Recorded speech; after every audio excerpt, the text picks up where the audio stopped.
नमस्कार, मैं हूं अवधेश नेगी। आप देख रहे हैं हिमाचल दर्पण लाइव टीवी। हिमाचल दर्पण लाइव टीवी के पूर्ण परिवार की तरफ से आप सभी को नवरात्रि की हार्दिक शुभकामनाएं। जैसा कि आप सभी को विदित है कि आज से नवरात्रि का आगाज हो चुका है और सभी के घरों में मां दुर्गा के आगमन की तैयारियां भी शुरू हो चुकी हैं, क्योंकि नवरात्रि हिंदुओं का एक प्रमुख पर्व है। नवरात्रि के दौरान 9 रातों और 10 दिनों में मां दुर्गा के 9 रूपों की पूजा की जाती है।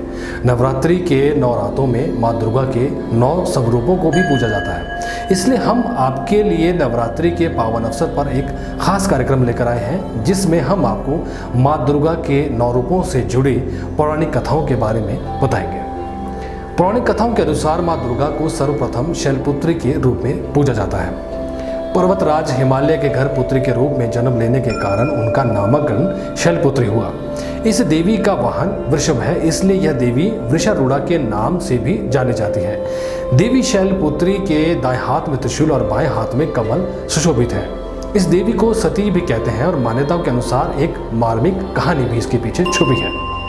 पौराणिक कहानियों के अनुसार राजा प्रजापति दक्ष की पुत्री के रूप में माता जगदम्बिका ने सती के रूप में जन्म लिया था और भगवान शिव से विवाह किया।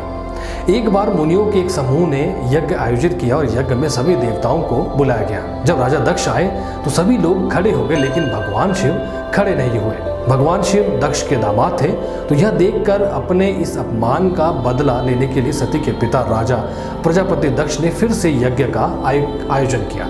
उस यज्ञ में ब्रह्मा, विष्णु, इंद्र और अन्य देवी देवताओं को भी आमंत्रण भेजा गया, लेकिन जानबूझकर अपने जमाता और सती के पति भगवान शिव को इस यज्ञ में शामिल होने के लिए निमंत्रण नहीं भेजा गया।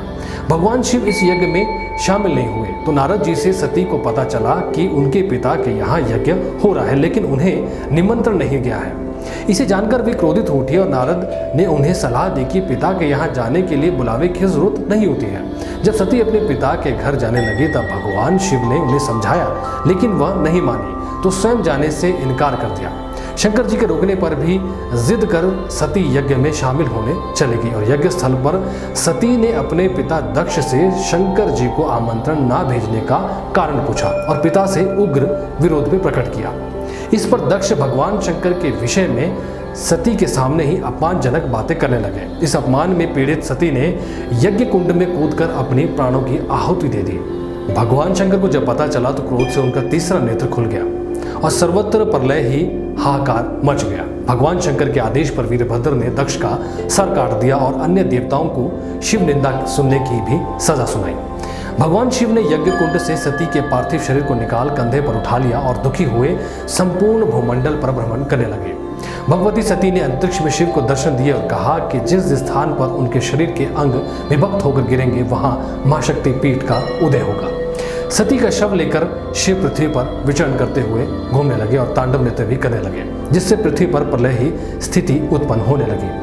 पृथ्वी समेत तीनों लोगों को व्याकुल देखकर भगवान विष्णु सुदर्शन चक्र सती के शरीर को खंड खंड कर धरती पर गिराते गए। जब जब शिव नृत्य मुद्रा में पैर पटकते, विष्णु अपने चक्र से सती शरीर का कोई अंग काटकर उसके टुकड़े पृथ्वी पर गिरा देते।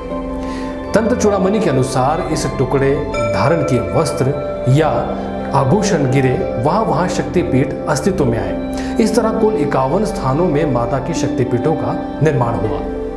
अगले जन्म में सती ने हिमवान राजा के घर पार्वती के रूप में जन्म लिया और घोर तपस्या कर शिव को पुनः पति के रूप में प्राप्त किया। 51 शक्तिपीठों में पहला शक्तिपीठ है किरीट शक्तिपीठ। यह शक्तिपीठ पश्चिम बंगाल के हुगली नदी के तट लालबाग कोट पर स्थित है। माना जाता है कि यहाँ सती माता का किरीट यानी मुकुट गिरा था। दूसरे स्थान पर आता है कात्यायनी शक्तिपीठ, जो वृंदावन मथुरा के भूतेश्वर में स्थित है और कहा जाता है कि कात्यायनी वृंदावन शक्तिपीठ में सती के केश गिरे थे। इसके अलावा करवीर शक्तिपीठ तीसरे स्थान पर आता है, जो महाराष्ट्र के कोल्हापुर में स्थित है और माना जाता है कि यहाँ माता का त्रिनेत्र गिरा था। चौथे स्थान पर श्री पर्वत शक्तिपीठ आता है, जिसे लेकर कुछ विद्वानों का मानना है कि इस पीठ का मूल स्थल लद्दाख है, जबकि कुछ का मानना है कि यह आसाम के सिलहट में है, जहां माता सती का दक्षिण तल्प यानी कनपट्टी गिरी थी। आज के लिए बस इतना ही। आपसे कल मुलाकात होगी नवरात्रि के दूसरी कथा के साथ, माँ दुर्गा के दूसरे स्वरूप यानी कि माँ ब्रह्मचारिणी की पावन कथा के साथ। तब तक आप देखते रहिए हिमाचल दर्पण लाइव टीवी। हिमाचल दर्पण लाइव टीवी, जो बात करेगा आपके हक की। सिर्फ खबरें दिखाना हमारा मकसद नहीं, जागरूकता लानी है। हिमाचल दर्पण लाइव टीवी